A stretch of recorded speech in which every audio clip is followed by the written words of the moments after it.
Hi, this is Gavin Edson, and you're listening to my mom, Georgia Ensign, on iCannabisRadio.com. Hi, welcome. It is, I don't know why I'm talking in doubles. It's Monday, January 21st, 2013. Welcome to iCannabis Radio. My name is Georgia Edson, and I'm in the studio with the unmiked Chris Rosales. What's up? How's it going? And, of course, Sam's in the studio as well. We've got a pretty packed show. Stickman's here. He's going to talk news in a little bit.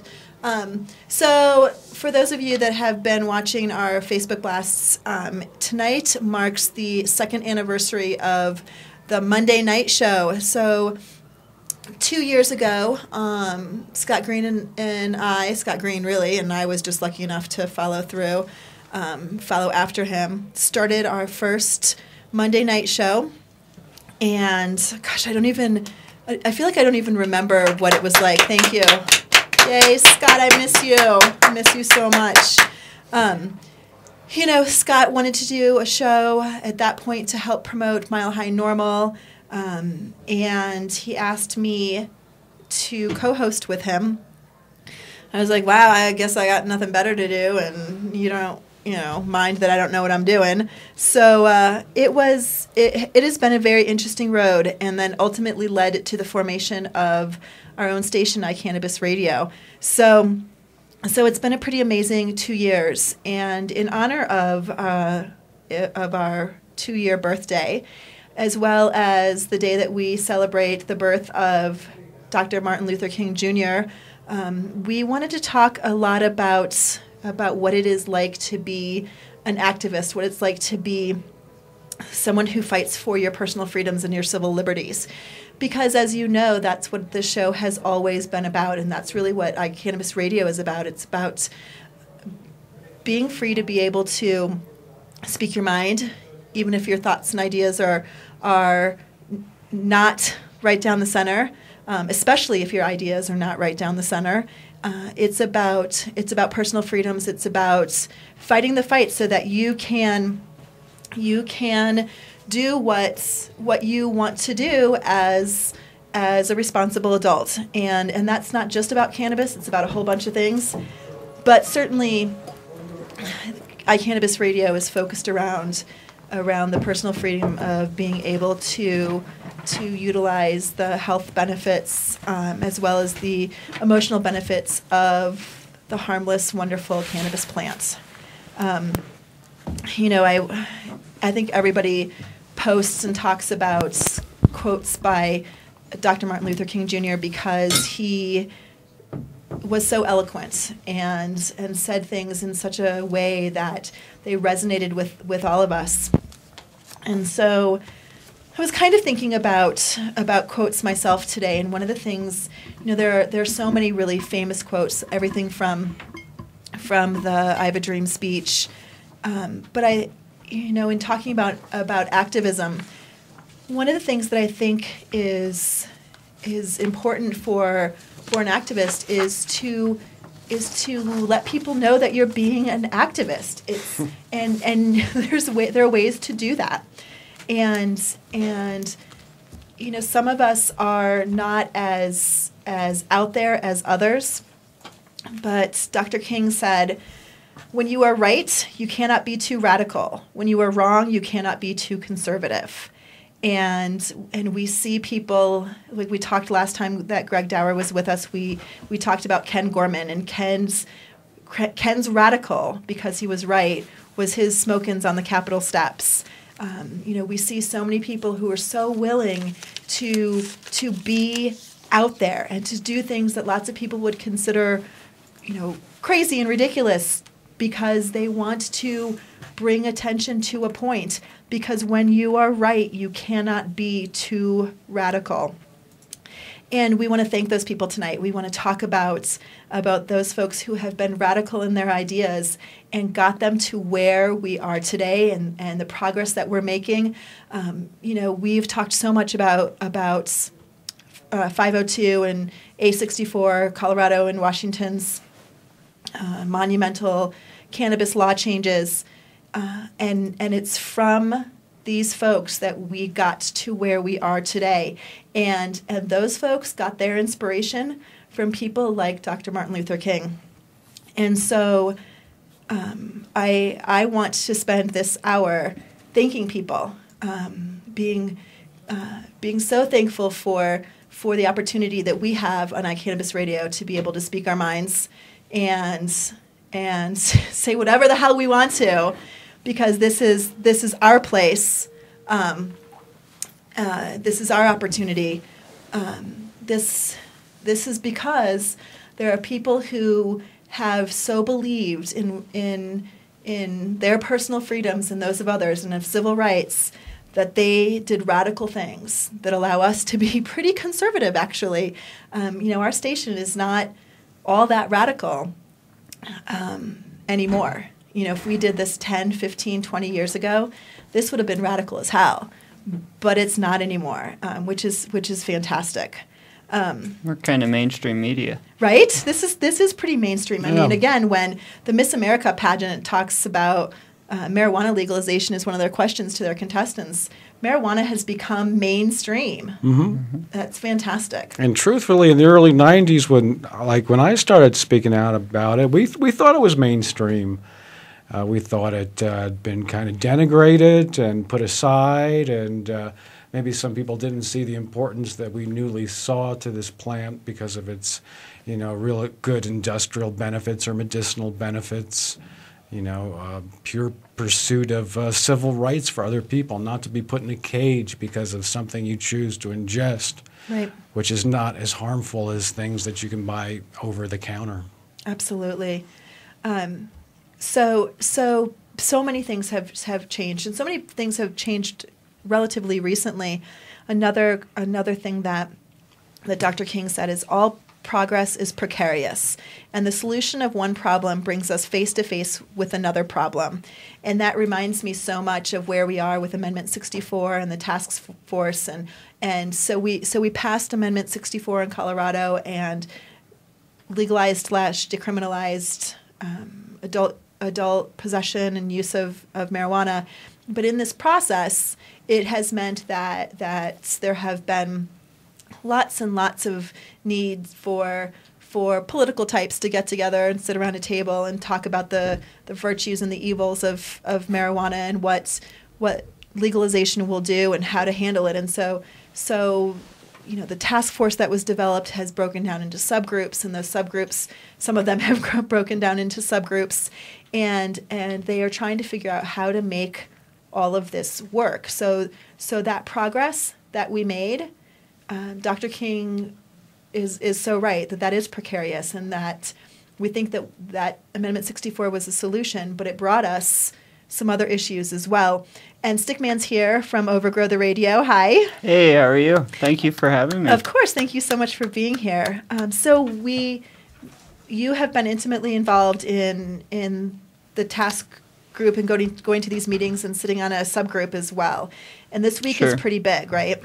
Yeah, actually this week is full of meetings yet again. I encourage everyone really just to follow on the Department of Revenue's website. There's a link at the bottom, Amendment 64. If you click that, it takes you to the page.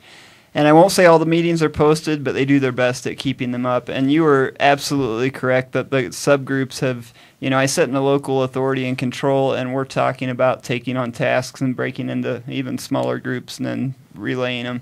And I think what we're doing is doing our best to get everything done with the very short time period that we have. And when is it so the General Assembly, part of the reason why there's a squish in timeline is because the General Assembly only meets for a short period of time. Absolutely. So the task force has until when to get recommendations to the General Assembly? I've heard the middle of February, the end of February, the middle of March. So, I think it's a little bit flexible, but not much time. Okay. Right around a month. There is the reason I jumped in with you tonight. There's a meeting on Thursday that's a subgroup of a work group. It's the child safety subgroup of the criminal law group, and it's Thursday the 24th from 1 to 3. It's at 710 Kipling Street, and that's the RE/MAX building. It's also it's a federal building, right? I think so. Yeah. Yeah. Suite 308, third floor, the conference room.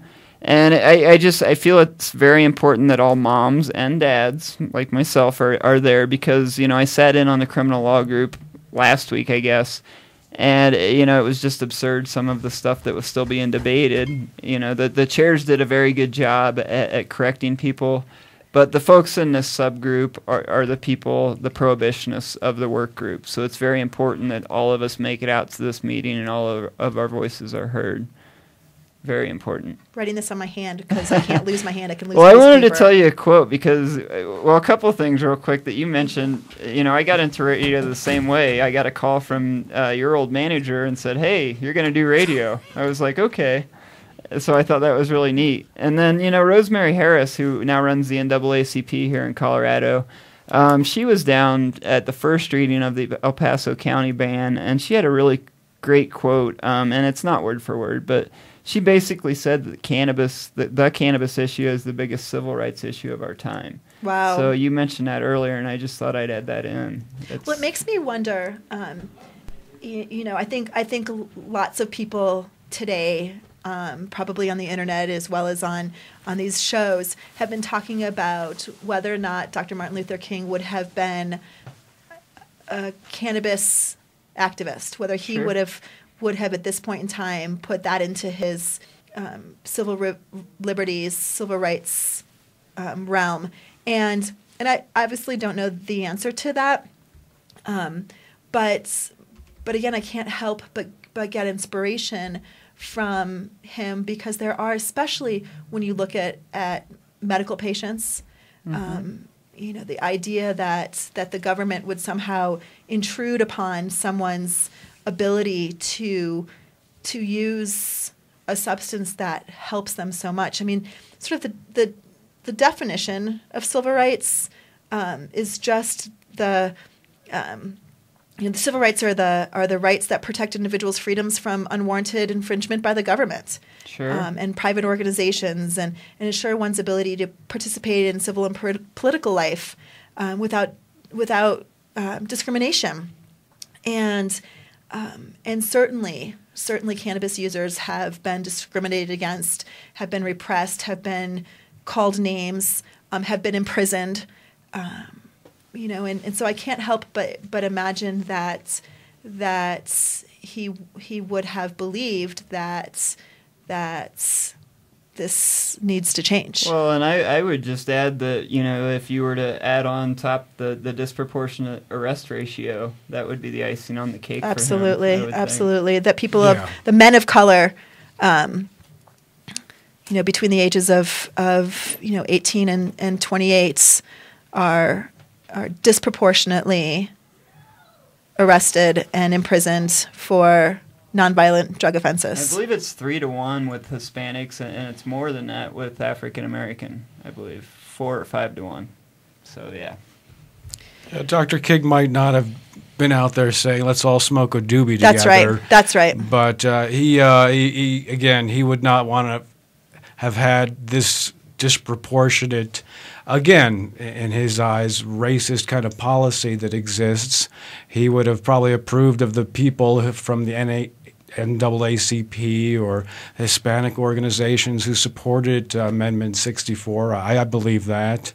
And I'm almost certain he probably knew people who smoked marijuana, and he probably did not want to see them in jail.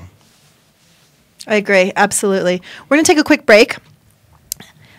We have a couple new sponsors. First of all, I'd like to thank our sponsor who's been with us for a little bit, Cuffle Collimore and Company. As you guys know, we talked about it last week. So if you have a medical marijuana or soon to be a marijuana store, you definitely want to contact Cuffle Collimore and Company. You can email them at rtc@iwic.net, and they can not only give you a quote for your slip and fall liability insurance, which also covers if someone eats something or smokes something and it makes them sick, that this will cover you as well. They can also do crop insurance, and you certainly want crop insurance. If your place burns down, your crops are not covered. So make sure that you contact Bob at Cuffle Collimore and Company. You can email him again at rtc@iwic.net. We'll be right back. Are you a runner? Are you a runner who supports marijuana legalization? Run on Grass is a group of athletes actively seeking to change our marijuana laws. We speak the truth about cannabis, bringing the message through our feet to new ears. Check out runongrass.com to find out more about us, our events, and how to join up or how to sponsor a runner. If you're in the Denver area, please join us for runs or start a group in your area. Running not your thing? Any sport can do it. On grass. Runongrass.com. The law offices of Edson, Maton, and Matz provide criminal defense, medical marijuana defense, and advice about setting up and running medical marijuana centers, optional premises cultivation operations, and infused product manufacturing businesses throughout Colorado. With offices in Denver and Aspen, we can offer assistance throughout the entire state of Colorado. Give us a call at 303-831-8188. That's 303-831-8188. Or visit us online at warrenedson.com. You're listening to iCannabisRadio.com.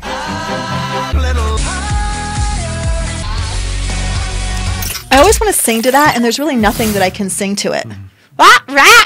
Although I like it. I mean, don't get me wrong, I like it, but I can't sing or dance to it. Of course, I can't sing or dance anyway, but you know how that is. So, Stickman just left us, and we are going to talk a little bit to Greg. This is, this anniversary show falls coincidentally on the third Monday of the month, which is always our cannabis history lesson. That's right.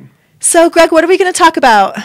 Well, tonight we're going to talk about some people who worked on the cannabis issue as activists, advocates in the 90s. I like to think that, at least in Colorado, is the start of the modern era of cannabis activism, when people really started to get more and more involved. And we're going to speak to a friend who's living in Wisconsin now, but he was very, very active at that time. We co-founded a NORML chapter here in Colorado together. Held rallies at the Capitol. He brought out Dr. Lester Grinspoon for a medical talk when we were running a medical marijuana initiative in the early 90s. His name's Mark Culverhouse. He's a computer guy. He's a Vietnam vet. And he's a person who's very much an advocate for civil rights and civil liberties. Excellent. Yeah. Excellent. We're going to bring him in from Wisconsin over the power of Skype. We love the power of Skype. What would we do without Skype? What would we do without Skype? I don't know. So what do you got for us? Well, gosh, what can I say? I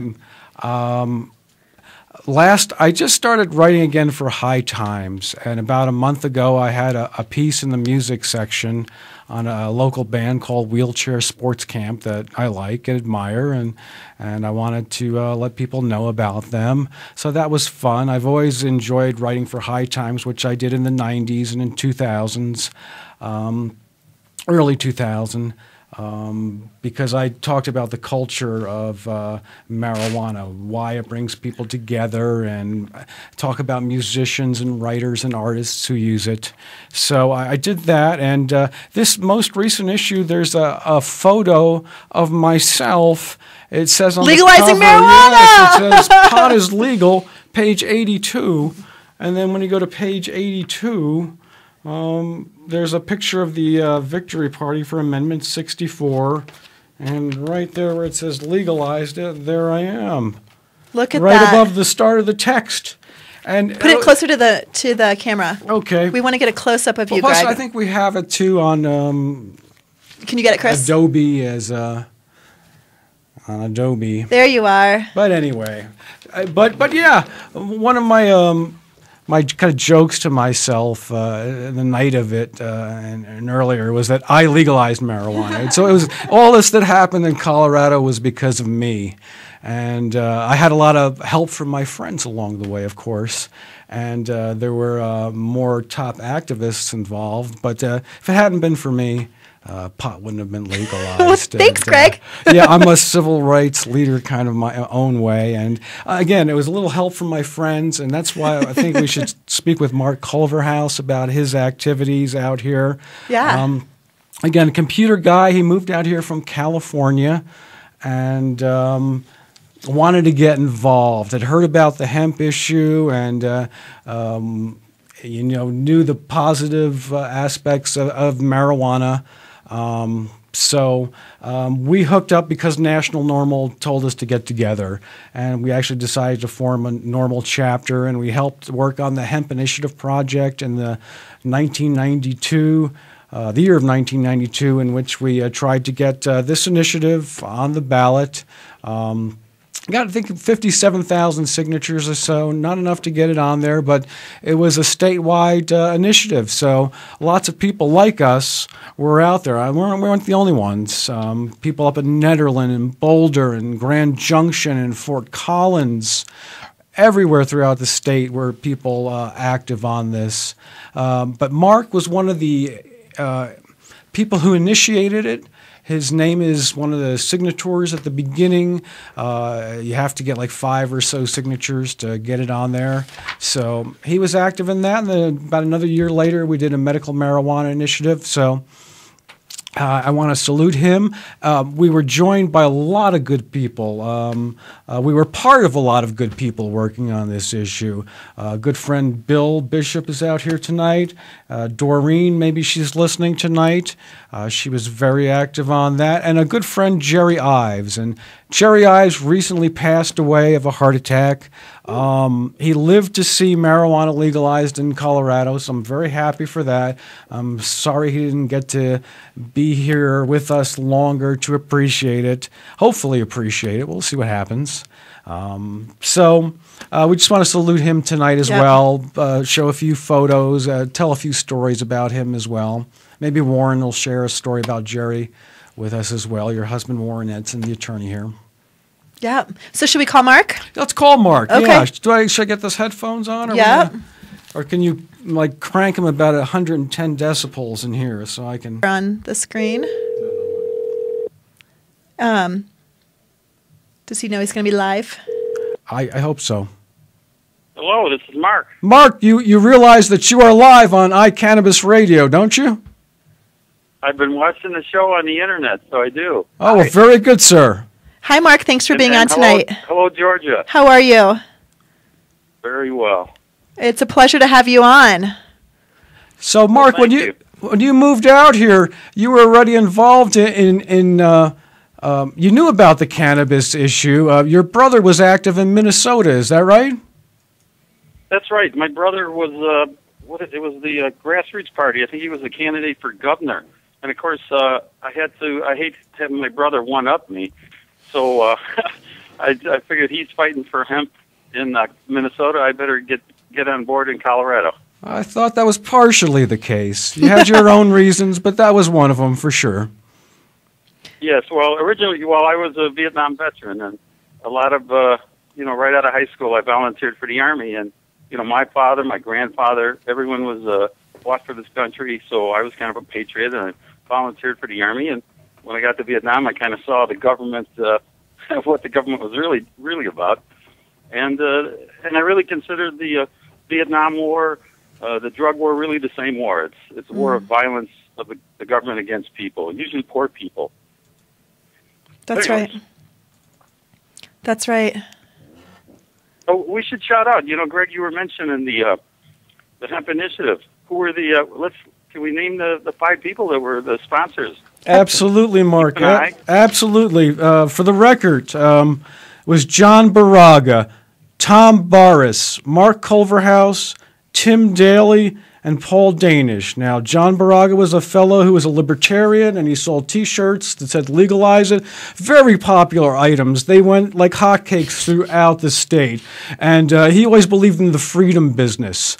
You could make money helping people liberate themselves. Tom Barris was an ex-pharmacist, and he was very involved in the language, maybe too much so, but he was very intricate in what he wanted to put out there, and he always believed that marijuana should be treated as in relation to all the other drugs. It should be on the basis of what's harmful or not. Tim Daly was a TV personality, or he was a producer, something like that, in Grand Junction, and he was actor for a while out there, a far-flung corner of the state for us at the time here in the metro area, across the Great Divide and all. And he really brought people together, got the issue publicized in the media out there. Paul Danish was kind of a Democratic, kind of libertarian type in Boulder. And what Paul did was write columns for the Colorado Daily and run as a Democratic candidate here and there. And, of course, yourself. Well, Greg, you and I, of course, were partners in Normal, Colorado. We did a lot of media together, a lot of radio, TV. And I know you remember everyone would say to us, "Kid, you just want to get high."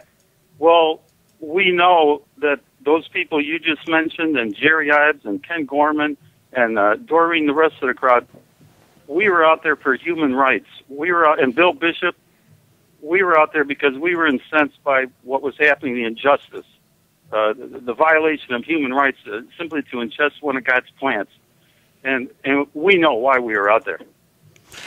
I so appreciate you saying that, because over and over and over again on this show and on this station, we talk about how it's more than just anyone's desire to feel the effects of cannabis. I mean, although there's nothing wrong with that, but the reason why most activists do what they do, and you put it so eloquently, is because it's the right thing to do, because ensuring someone's personal freedoms is at the basis of our happiness and well-being. I like to see it as a win-win kind of thing. What I learned in Vietnam was when life is precious, and I decided never to take orders from anyone in this life again, and I would be an army of one, and I would fight for what I know is right. And thank God I met all those people in Colorado. The Vietnam, you're very close to the people you're with. It was the same with the Colorado Hemp Initiative in the early 90s with those people. You guys are great. Mark was such a giving character in the movement out here. He gave his time. He gave his sweat as far as going out there, just like Jerry and Doreen, all of us that we just mentioned did, and putting our sweat out there. But he put his money where his mouth was. He had a job that allowed him to do certain things, like maybe contribute money to have these petitions that we were talking about printed. He put his mouth out there, his reputation, his name to get this initiated, and he was a very good, what I like to call agitprop, as far as presenting a message to people in the general public. He had some great flyers and slogans. One was "No pot, no peace." It was strung across the Capitol. No pot, no peace. He had a brilliant flyer called "What's the Chief Been Smoking?" Where this is fantastic. We've got to Denver show this. Police Chief Dave Michaud was in the Rocky Mountain News, smoking a cigarette like he usually did, and talking with what they said were gang members. And Mark put out this flyer, "What's the chief been smoking?" Denver's Police Chief David Michaud demonstrates, quote, "legal," unquote, drug use to gang members. Does the chief know that there is a safer alternative to tobacco and alcohol? Well, allegedly, according to a friend out here, that was put up in locker rooms or in the police headquarters, and it so embarrassed him that he actually quit smoking. Now, that's allegedly. I don't know if this is true or not, but what a great story. Who smokes their cigarettes like that, by the way? I mean, really, who smokes their cigarettes like that? Greg, remember the hemp line? Well, I was just about to mention, I'm glad you said that, Mark. If you can see me holding up this article, this is from the Denver Post, 1991. It says, about 100 rally at Capitol for legalization of hemp. And there's Jack Herrera, the author of The Emperor Wears No Clothes in the photo, who we were all inspired by, yourself included. He was such an inspiring presence. It says in the article, other pro-hemp groups also attended the rally. Mark Culverhouse, of the National Organization to Reform Marijuana Laws passed out leaflets with a telephone number people can call to get information about the plant. The computer-run voice message system allows callers to select topics. And that was very, wow. That was very cutting edge for the time. And that was all here in Colorado because of Mark Culverhouse. Mark, you were a website before websites were websites. Kind of. I got to say, I was very creative, and everything Greg said about me was true. Greg was the guy who would moderate my ideas, and so I think we made a good pair. I would always brainstorm ideas, and Greg would always bring me back to earth. Oh, yeah. That's exactly correct. I would like to think that sometimes I was the devil's advocate. You'd say something, so I'd say, well, what about this? And if you could convince me, then I thought it was a good idea. So before we take a quick break, Mark, I want to ask you a question. So we've come a long way, baby.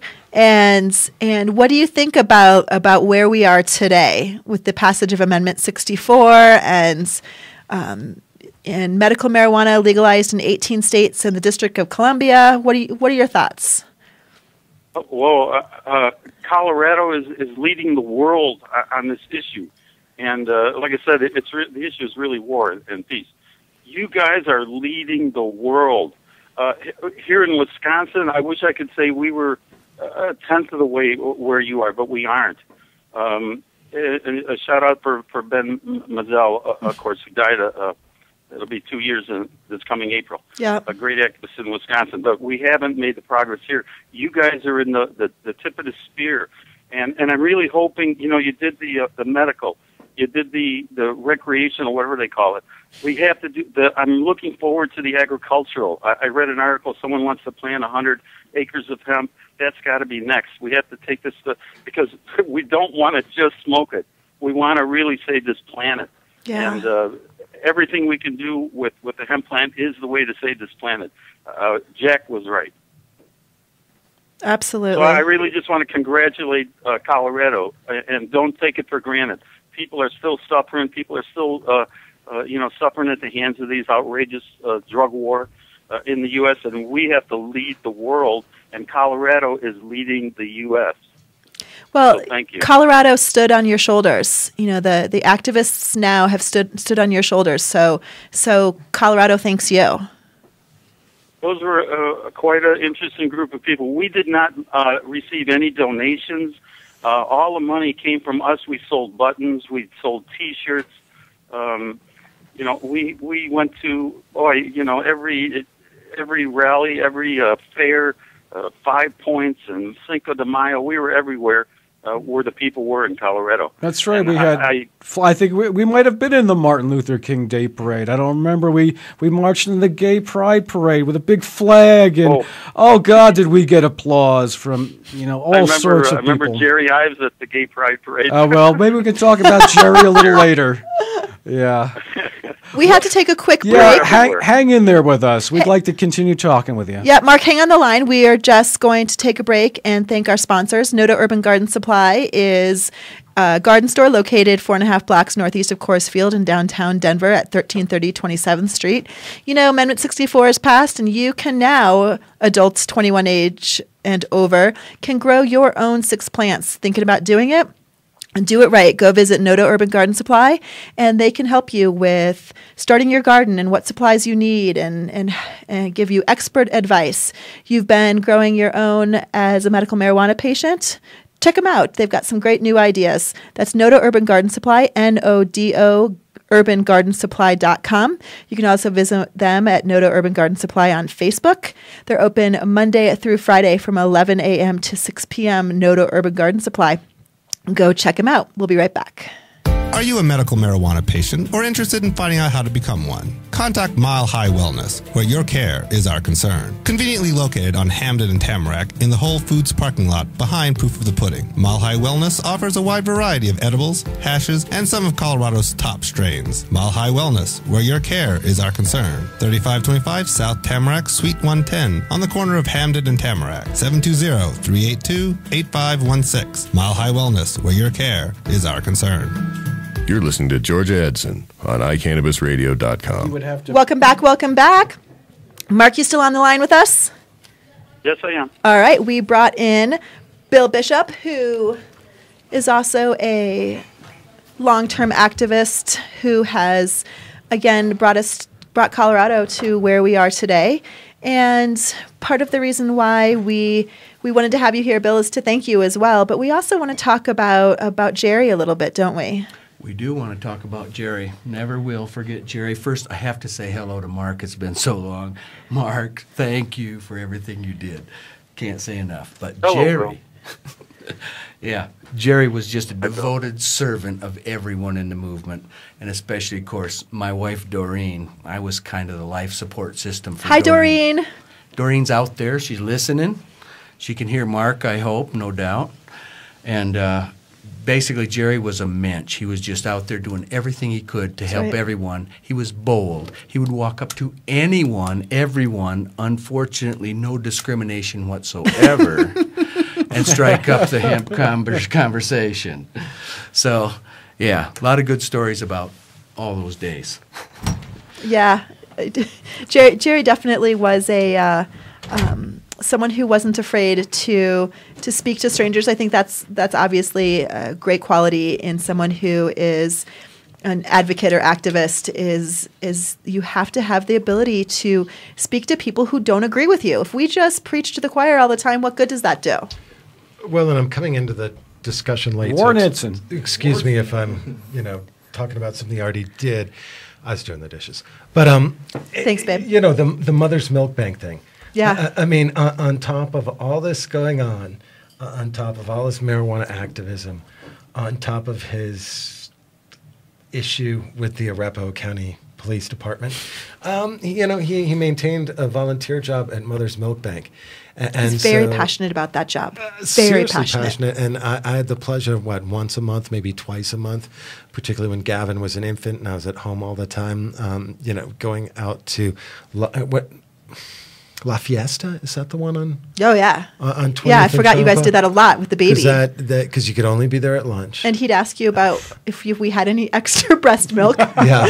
Every single time. Every single time. Is there any extra breast milk? I felt inadequate because there wasn't. Here's her number. You ask her. Right. Yeah, he was very passionate.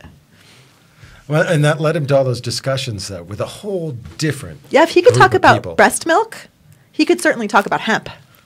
Well, Jerry, of course, was trained in mortuary science. That's right. Mm-hmm. He was versed in anatomy, and he was very well versed in prescription medication.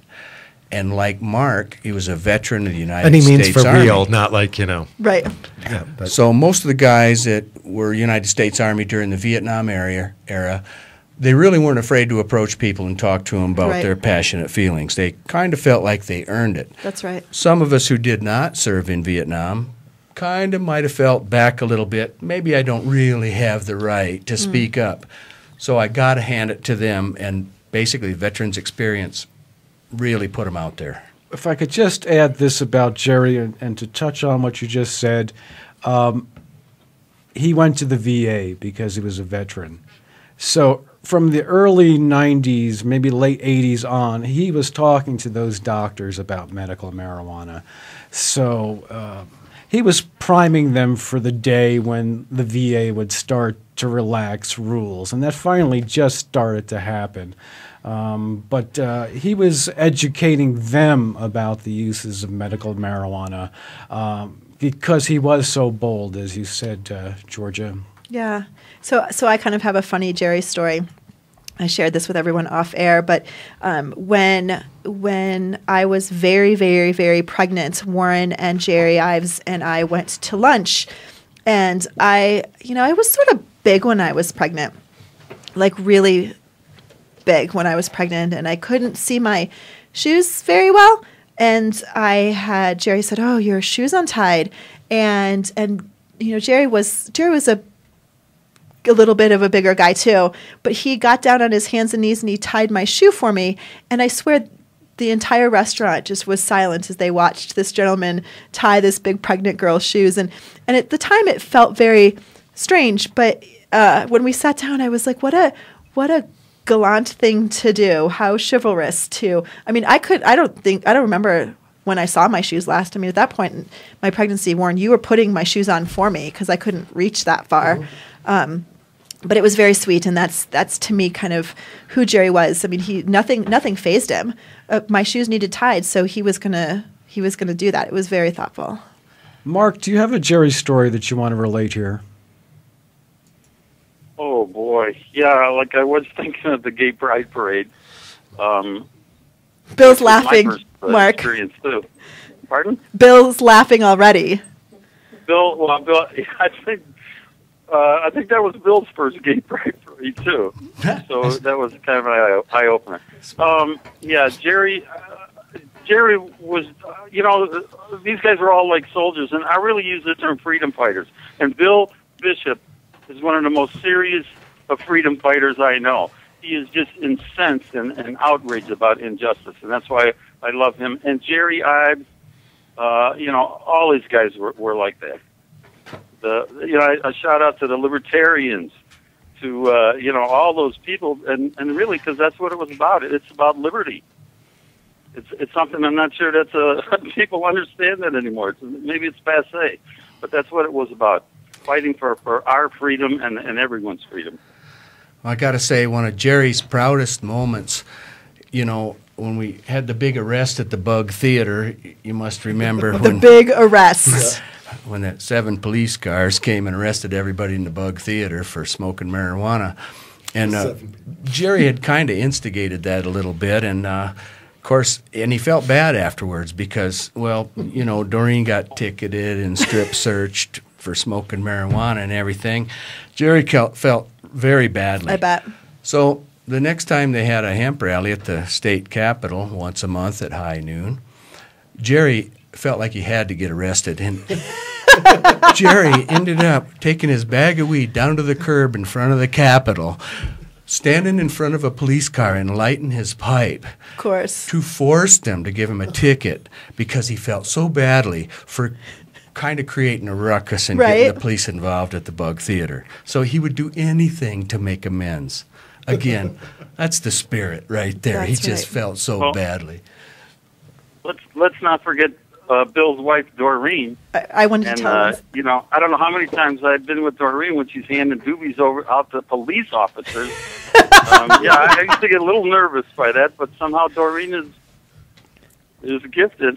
Bill showed us a picture off air of a beautiful picture of them, and Doreen has got this amazing corsage on, and the corsage, of course, is a big bud, and Doreen is the type of activist who, she practices what she preaches. She walks the walk. She doesn't even have to talk the talk because she lives and breathes it.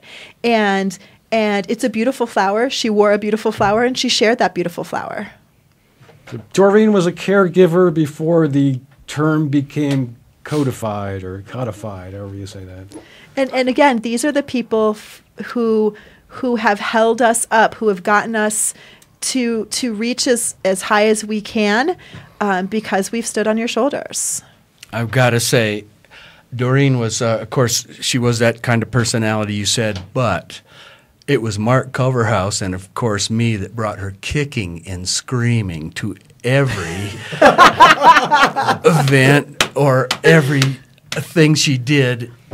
It was kicking and screaming. It was never easy. It was hard for her from the beginning. Sure. But, boy, in the end, she sure knew what to do. Well, absolutely, and it's these personalities. Obviously, we are talking so lovingly and passionately about these activists because they have personalities that draw others to them, and again, characteristics of a good activist. If people hate you, you might get press, but no one's going to follow you.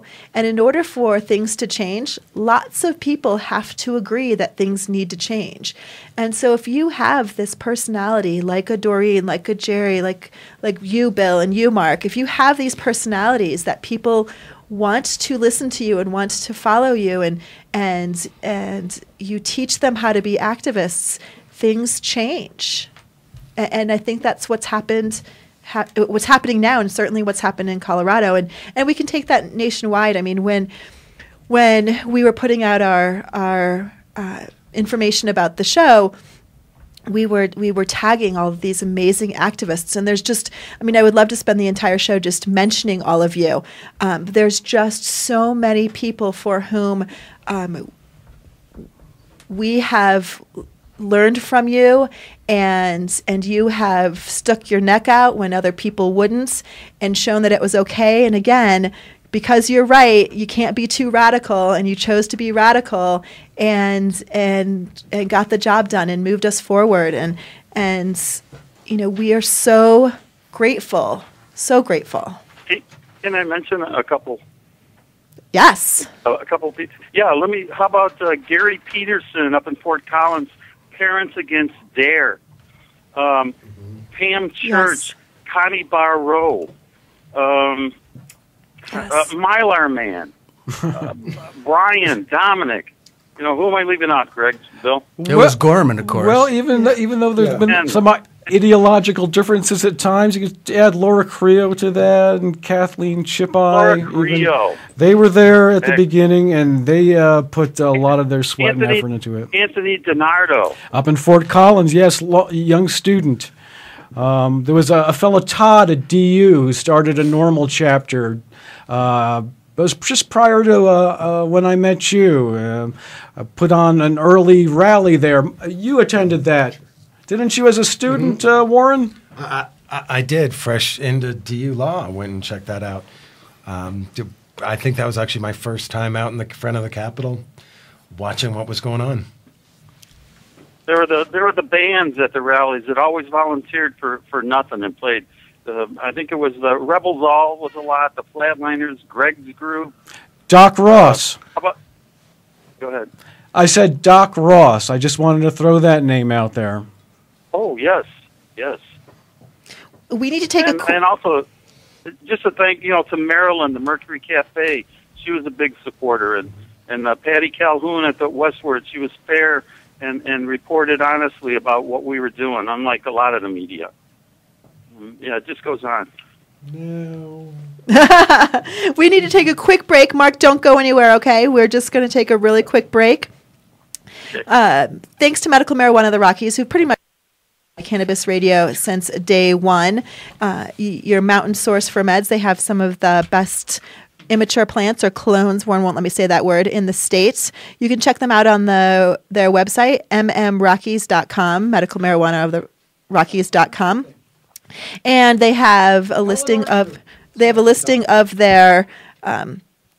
ever-changing strain selection, as well as the clones that are available. They're located off of exit 203 up in Frisco, Colorado. So as the weather gets beautiful and snowy and cold in the mountains and skiing or boarding is on your agenda, make sure you say hi to Aaron and Jerry and tell them that you heard about them on iCannabis Radio. That's Medical Marijuana of the Rockies. Again, mmrockies.com. You're listening to iCannabis Radio. I'm Georgia. We'll be right back. Hi, this is Gavin Edson, and you're listening to my mom, Georgia Edson, on iCannabisRadio.com. Let's face it, rules and regulations are complicated, especially in the field of medical marijuana. Let Medical Marijuana 101 help you get through the compliance process. We can also explain to you your employment requirements, your employees, and your business. But our work doesn't stop there. Our experience in cultivation ranges from the design of grow rooms to the diagnosis and resolution of grow problems. Visit us at www.medicalmarijuana101.com or call 303-388-7706. That's 303-388-7706. Are you a runner? Are you a runner who supports marijuana legalization? Run on Grass is a group of athletes actively seeking to change our marijuana laws. We speak the truth about cannabis, bringing the message through our feet to new ears. Check out runongrass.com to find out more about us, our events, and how to join up or how to sponsor a runner. If you're in the Denver area, please join us for runs or start a group in your area. Running not your thing? Any sport can do it. On grass. Runongrass.com. You're listening to Georgia Edson on iCannabisRadio.com. Or as my son calls it, Georgia Edson. He's kind of got a little bit of a cold, and so I think that was Good excuse. either that or he can pronounce his own name and not pronounce my name. Anyway, welcome back. You're listening to iCannabis Radio, and we are talking to Mark Culverhouse and Bill Bishop, and of course Greg Daurer is in the room, and so is my husband Warren Edson, and we are spending our second anniversary show and Dr. Martin Luther King's birthday talking about freedom fighters and thanking the activists both locally in Colorado and nationwide for getting us where we are today. So you guys had mentioned somebody in the middle of my commercial that was was a good freedom fighter. Ellen Archer. All right. So we sounded out to Ellen too. All right. And so who was that? That was Ellen Archer. Okay. Ellen Archer. Right. So what do you have there, Greg? Sponsors the Medical Marijuana Initiative. Oh, Sorry. awesome. This is our 1992 Colorado Hemp Initiative kind of banner. It's printed on some of the first hemp that was imported into the country in the early 90s. Wow. And Mark designed that logo, I think. Absolutely. Yep. And I store it with pride. I saw Georgia hold. Oh yes. See, it's lovely, Chris, isn't it? Chris, our silk screener, who did a lot of work for us as well.